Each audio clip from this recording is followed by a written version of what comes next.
At the picnic table, my sister raised her beer and declared, "To the ghost who covers all the costs but never truly fits in." My mother chuckled softly. My brother chimed in, "Cheers to the invisible money." I lifted my glass and said, "To the unseen funds that vanished without a trace." Then I took a sip, unlocked my phone, and immediately froze every account. Half an hour later, my brother was pale, my father cursed loudly, and my sister's rent payment got declined right in the middle of her toast. That picnic ended up costing them dearly, and I made sure they paid every penny. They all thought it would be just another ordinary family Sunday. The same park we always chose, the same checkered tablecloth my mother insisted on ironing, the same old expectations that Mandy would handle the bills, clean up, and be thankful for. Even sitting at the adult table despite being almost 40. But this outing was different. This one was costly because I planned it that way. They wanted catering this time, wanting something fancier than just hot dogs.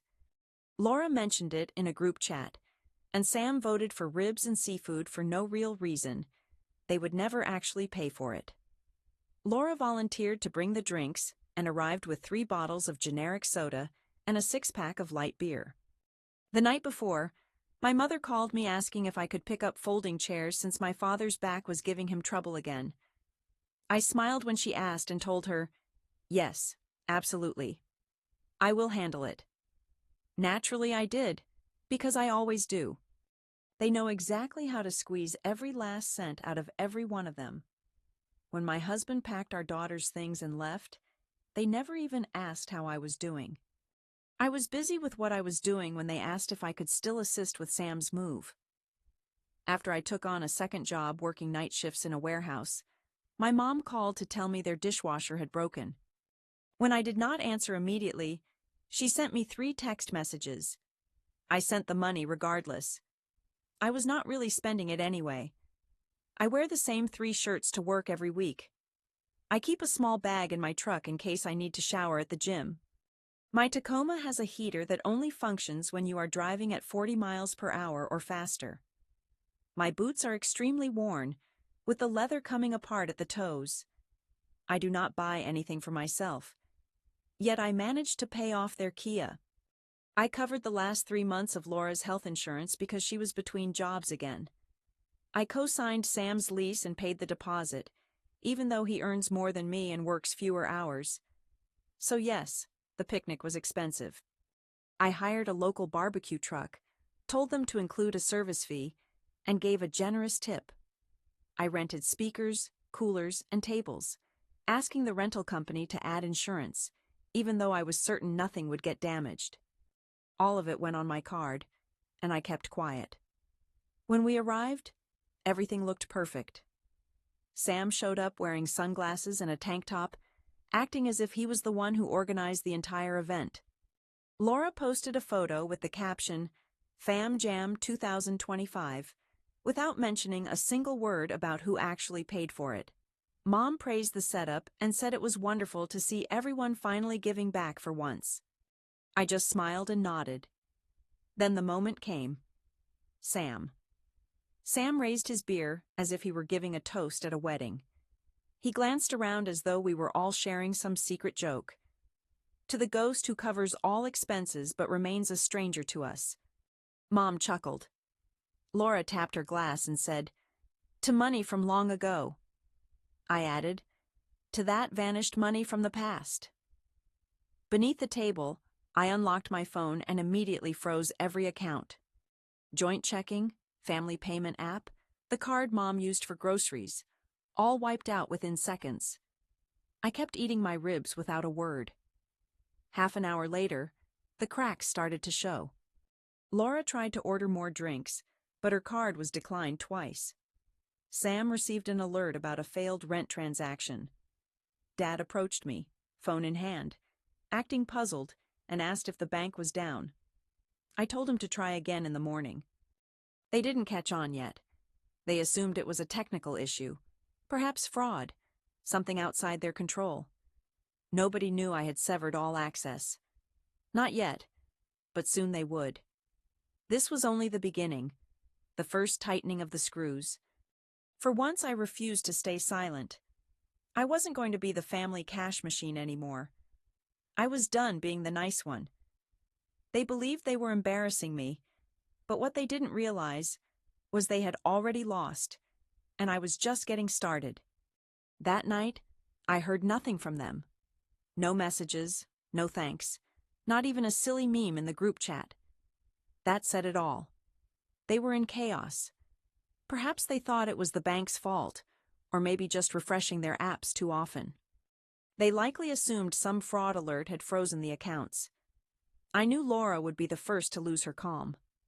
Half of her world depends on monthly subscriptions. Sam was probably still too hungover to notice until the rent bounced. Mom, however, had an instinct. She always sensed when something was different. She just didn't always grasp what it meant. By morning, the calls began. Laura sent the first text simply saying, "Hey, did you move some money or something?" As if we were partners in some business venture. I chose not to reply. 10 minutes later, the message came again. "My card isn't working. Can you check?" But I didn't bother verifying. I already understood the reason.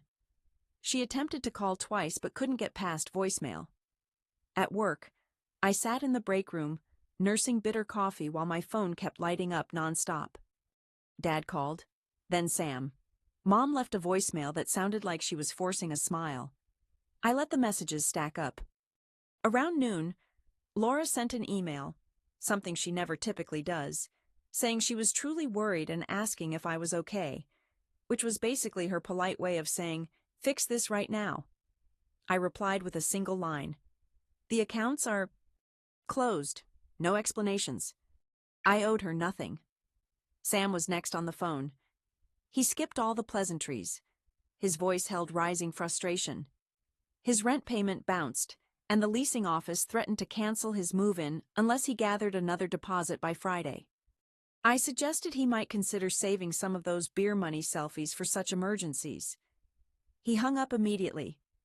That afternoon, I went to his new apartment building, the same one I had co-signed for. I waited inside the leasing office while the receptionist contacted the property manager. Calmly, I told them I was withdrawing my application and canceling the deposit. They warned me I would be legally obligated if the lease was finalized. I smiled and asked them to verify the current status. It was still pending. No lease meant no obligation. Before leaving, I canceled the check. Sam arrived at my house 2 hours later, knocking loudly like an officer. I did not answer. He stayed outside for about 15 minutes, pacing and trying to call me first from his own phone and then from another number. When I finally opened the door, he was already shouting. He said I had betrayed him, made him appear foolish, and destroyed his fresh start. I leaned on the doorframe and asked what kind of fresh start depended on my money to work. He kept ranting, listing what he believed he deserved as if reciting from memory. I asked if he remembered when I reached out for help after the divorce, when I could not sleep because I worked night shifts and cried alone in the bathroom at work, or when my husband flew our daughter to Mexico without telling me until they arrived. He had no answer. Then I told him to leave. On the way to his car, he grumbled an insult, probably thinking it would hurt me more than it did. I paid no attention and watched him drive away in the very car I had helped him repair last summer. Thursday brought a voicemail from Dad. He mentioned they had been discussing matters, and perhaps it was time to lay everything out openly. He expressed a desire to resolve things as a family, suggesting that maybe I had taken some issues too personally, but they were ready to have an honest dialogue now. He used the term shared expectations, which sounded like it was lifted straight from a corporate handbook. I chose not to return the call. Let them speak. Let them worry. Let them experience the isolation, the strain, and the burden of feeling both necessary and replaceable simultaneously, just as I have for years. The best part was that this was not about revenge. At least, not yet. This was still my attempt at being rational. They had no idea how far I was prepared to go, but soon enough they would find out.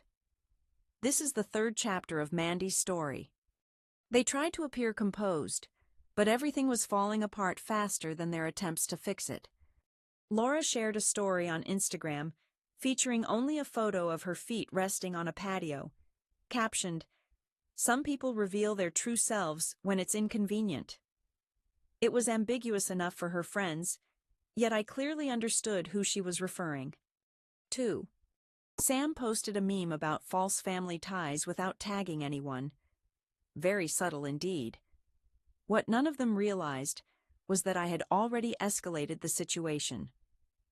On the very same day I froze the accounts, I also accessed the utility service portal. Since 2022, I had been covering the electricity and water payments for my parents' house. They always promised to reimburse me once things settled down. Guess what? They never did. So I canceled the automatic payments and erased the... I kept a card on file but marked it as moving out. 2 days later, my mother sent me a message asking if something had happened with the utility payments because she had received a shutoff notice. I left the account in the red. It wasn't an act of cruelty, not really. I had invested years of my life supporting them.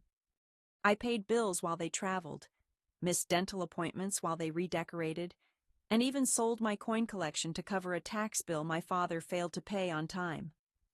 I never flaunted any of this or made them feel guilty for needing help. Yet, they often made me feel insignificant, like when Sam said I couldn't keep a man, or when Laura mocked my shoes, asking if I was starting a minimalist phase, or when Dad commented he was glad I didn't have my daughter full-time with all the hours I worked. That comment hurt the most. So, no, I didn't feel sorry when I received another message from Laura on Sunday, asking if I had canceled her Hulu subscription, which I had along with the shared Netflix and the phone plan I was still covering because she insisted that the family bundle was a better deal. She said she was locked out of everything and called my action childish. I replied, I agree. After that, there was silence. On Monday, they changed tactics. Guilt was replaced by bargaining. My mother left a voicemail expressing how much she missed the way things used to be. She said she didn't want money, only to talk. Then she asked if I would consider reactivating the card for 1 month since their new payment method had not been processed yet. On the same day, Sam sent me a text. I understand we had our problems, but this went too far. Laura stopped responding, yet I noticed she had updated her LinkedIn profile with a position she never held, likely trying to convince someone to co-sign a new apartment lease for her. Good luck with that. I was no longer angry. That was the odd thing. It felt more like clearing out a mess, like removing a pile of garbage that had been rotting for many years. One bag after another until the air became fresh and the floor was no longer sticky. I began cooking real meals again and even bought new shoes. Not expensive ones, just something quiet when I walked. It seemed almost ridiculous to buy something for myself. I stood in the store clutching the shoebox for 20 minutes before finally allowing myself to pay for them. That was when I realized what this truly was. It was not about revenge, it was about subtracting, and I was far from finished. By Thursday, I was expecting more noise. Perhaps another voicemail filled with guilt, or a strange Instagram story from Sam pretending nothing bothered him. But what actually happened took me completely by surprise. Laura appeared at my doorstep in person. She had not visited since my divorce. I knew this was not a casual call. No one in our family ever shows up without a purpose. She wore sunglasses, as if to avoid being recognized. In one hand, she held a thick yellow envelope. She did not ask to come inside. Instead, she settled down on the porch step and said she did not come to argue. Inside the envelope were scraps of paper, but not trash.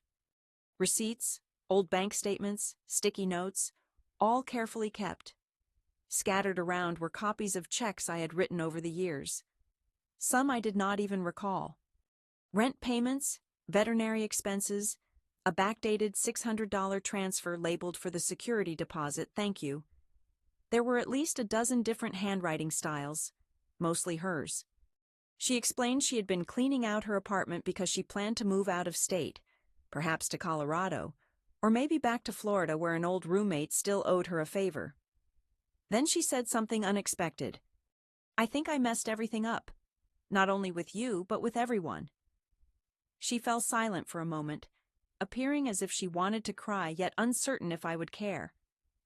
After a pause, she revealed something that brought me to a halt. Remember that backdated one? $500 I gave her in 2021. The one she claimed was for rent to prevent eviction. She admitted part of it went to pay off a man she was involved with, a married man. He had threatened to expose some photos she had sent him. Embarrassed to confess earlier, she thought she could handle it without dragging me into the mess, but she could not. I sat there at the doorway, unsure how to respond. Not because I lacked feelings, but because I could not decide if she was finally telling the truth or simply changing her approach. Then she stressed she was not asking for money, only that I knew she was sorry and promised not to bother me again. She left the envelope on the porch and walked back to her car without looking back. It should have felt like an ending. There was a moment where it seemed like this entire chaos might still be solvable. But then another twist appeared. Sam tried to use my name. I received an email from a bank I did not recognize, asking me to confirm a loan application. They said they needed to verify my identity. When I called, they told me someone had applied for a personal loan using my details, but the email address on the application was off by just a little. Mandy 32 instead of 23, just subtle enough to slip past checks. The bank representative mentioned the application was flagged because some documents appeared photocopied. I already guessed what it was. An old W-2 form, probably one I emailed Sam long ago when he needed proof of employment for some pointless startup he never actually built. That revelation shattered something in me I did not even realize was still whole. I reported the fraud, secured every account, changed every password, and for the first time, ensured his name was flagged in every financial database I had access to. It felt clinical, precise, and completely overdue. Then I quickly contacted his former landlord. I told the truth without exaggeration. I explained Sam had left damage at his last place and used someone else's information to get a new lease. She sounded worn out but relieved. She said he had already missed the first deadline to set up utilities. She mentioned, I knew he was all talk. I replied, we all did. It just took me longer to realize. But none of that prepared me for what happened the following day. An unexpected development occurred. A phone number from Mexico appeared on my screen. I nearly ignored the call. It turned out to be the school nurse from my daughter's school in Merida. She explained that my daughter had listed me as an emergency contact and that they hadn't been able to reach her father for over 2 days. Apparently my ex had left town with his new partner, leaving our daughter with a neighbor who had also gone to work and had not come back yet. I was stunned, unable to speak for several moments. The nurse said, we did not want to alarm you, but this situation is serious. I think you need to come. I grabbed a duffel bag and headed straight to the airport. I purchased the first ticket available to Mexico City, then connected to Merida. I didn't notify anyone or inform work. I just left immediately. During the layover, I received a message from Sam. He wrote, are you really going to disappear on the entire family just because of money? I ignored it. Then my mother messaged, what is happening to this family? This time, I drafted a response but erased it. My mind was consumed with far bigger concerns. My daughter was alone in a country where I had 0 legal custody rights, and not one person had ever bothered to ask how she was managing. In that moment, all the frustration I had been holding started to transform into something different, more focused. I was far from finished. I was merely changing my focus. I arrived in Merida just after midnight. The airport was quiet. Only a few taxis and some locals waiting for family. I had no luggage to check. I did not even bring an extra set of clothes. Only my passport, a backpack, and a single mission: to reach my daughter. The nurse gave me the address of the neighbor who had been looking after her. It was located on the edge of town in a district I did not recognize. I paid the taxi driver a little more to wait as I knocked on the door. When I arrived, she was asleep, curled up on the sofa in a home that smelled of dust and fried oil. The neighbor was a man in his 50s who barely spoke English. He appeared as bewildered as I felt. He explained her father had gone to Cancun for a few days with a friend, and then stopped answering his phone. I expressed my gratitude, gathered my daughter in my arms, and took her directly to a hotel. She did not even question why I was there, simply hugged me and whispered that she missed me. I told her I missed her as well. For 4 days we stayed there alone. One morning I took her to the beach. We ate mangoes and churros, wandered through marketplaces, and watched cartoons in Spanish. It was the first time in over 3 years that I truly felt like a mother. On the 5th day, my ex finally texted, asking, "Everything okay?" That was all. I did not answer. Instead, I went to the local lawyer's office the nurse had suggested and inquired about how I could obtain some kind of custody or at least file a neglect complaint. I understood the chances were against me, but I had to make the attempt. Meanwhile, back home in the United States, everything was unraveling. Sam's new rental agreement had been canceled. The leasing company reached out to inform. When they asked if I intended to face fraud charges, I answered that I was still thinking it over. Laura shared a selfie with the caption, "Some people will never love you if they cannot use you." I am quite sure she believed it sounded profound. Mom sent me a lengthy message, saying I was becoming a stranger to them. She claimed I was behaving out of character and letting bitterness infect the family. She assured me that they were all ready to forgive me if I just stopped being so harsh. I stared at her message for 10 minutes before responding. "I forgave all of you 100 times. You just called it responsibility." Then I turned off my phone. When I returned to the United States, I had a clear plan: a total break. I canceled everything still registered in my name, including the subscription for $4.99 to a useless cloud service Mom used to save recipes. I contacted the phone company and removed Laura from the family plan. I deleted all shared Google Drive folders, even the one containing Dad's tax papers. Let him deal with it. Sam came to my workplace the following week. He walked into the warehouse as if nothing was wrong. He wore sunglasses even though the sky was overcast. He tried to pull me aside and said he wanted to have a man-to-man talk. He told me, "I know you are upset, but haven't you made your point enough?" I said I was far from finished. He accused me of being a coward and ruining everything for no reason, calling me petty and vindictive. Then I said something unexpected, sharp and decisive. "You were never family. You were only a burden." That silenced him immediately. He paused for a moment, then left without a word. He didn't even glance back. Later that evening, Mom tried calling once more. It went to voicemail. She confessed she felt helpless, that the family was falling apart, and that I frightened her with my growing coldness. She said, "I don't even recognize who you've become." For the first time ever, I felt a strange sense of calm because I finally understood who I was, and it certainly wasn't their source of money. A month went by. Quietness had taken over completely. My phone remained silent. No messages from Mom. No passive-aggressive posts from Laura on Instagram. No insincere apologies from Sam.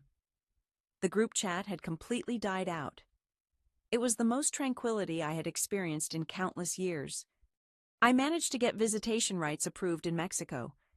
It wasn't full custody, not even close, but it was something. My daughter could come visit during holidays. I had already begun preparing the guest room in my home. I cleared out the old belongings and painted the walls bright yellow. I bought her a desk, the first genuine piece of furniture I had purchased in ages.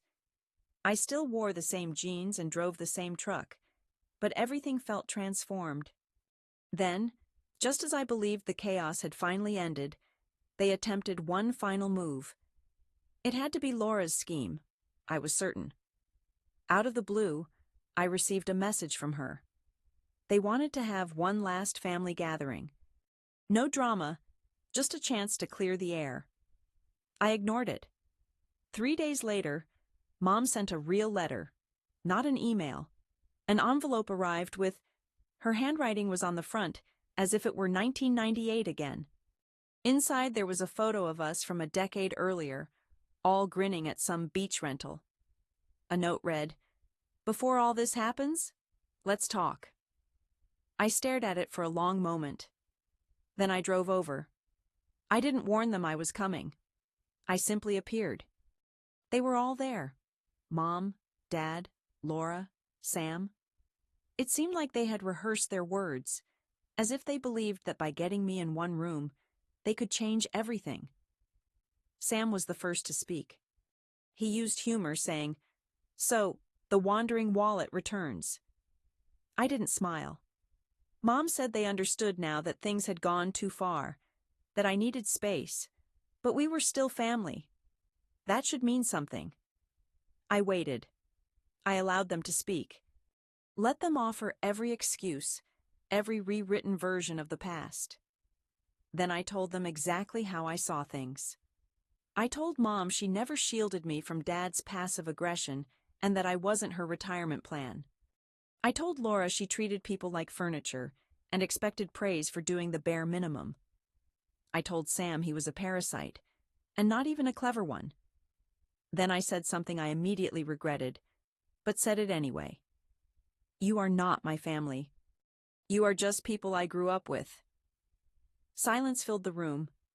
Mom looked as if she had been struck. Laura stood up. Sam muttered something about me being mentally unstable. I stayed a moment longer, then left. No goodbyes, no second chances. On the drive home, the hollow guilt finally struck me. I went over every single word again and thought about calling Mom back to soften the impact, maybe offer some sort of half-hearted apology, but I did not. Because this time the silence was not about abandonment. It was about freedom. They were not going to change, and I was not turning back. 3 days later, I blocked every one of them, not out of anger, but out of necessity. I chose my daughter. I chose myself. I chose a future free from heavy chains made of guilt and obligation. For the first time in many years, I could finally take a deep breath all the way in. Here is an update. 2 weeks after blocking them, a letter arrived by certified mail. There was no return address, only my name written elegantly in tight cursive on the envelope. For a moment I feared it might be some legal issue, maybe Sam trying some reckless move once again. I nearly did not open it. Inside, there was a check for $300 without any explanation, besides a brief note scribbled on a torn page from a notepad. They wrote, "Sold the couch. Sold the necklaces. I figured this covers part of what I owe. Do not expect anything more. I am not trying to fix things. I just do not want a debt lingering over me." It was unsigned but unmistakably from Laura. I recognized her handwriting and that familiar tone. Classic Laura. I did not grasp its meaning right away. The letter sat on my kitchen counter for 4 days. I would glance at it while making coffee, walk past it on my way to bed, and think about ripping it to pieces. Part of me wondered if it was a trap. Part of me questioned its authenticity, but mostly, I was taken aback. Laura never returned anything before. Not books, not favors, not anything. She borrowed clothes, not cash. Yet now she stood there offering her belongings, all to even out a balance she once claimed was imaginary. I returned it on the 5th day, not out of financial need, but out of curiosity to experience reclaiming something I never imagined would be mine again.